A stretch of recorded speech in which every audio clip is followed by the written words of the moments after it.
Hello friends, మొత్తానికైతే బాలయ్య బాబు గారు త్వరలోనే ఎన్బీకే 110తో అయితే బిజీ అవబోతా ఉన్నారు.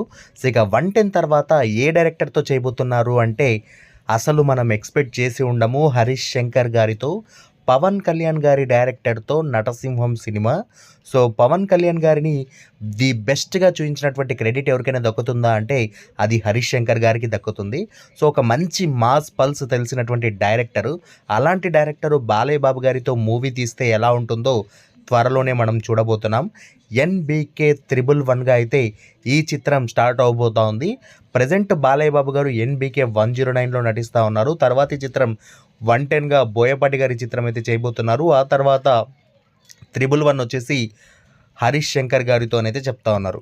సో మరి హరీష్ శంకర్ గారితో చేసిన తర్వాత ఎవరితో చేస్తారు అంటే ప్రశాంత్ వర్మ అని వినిపిస్తూ ఉంది.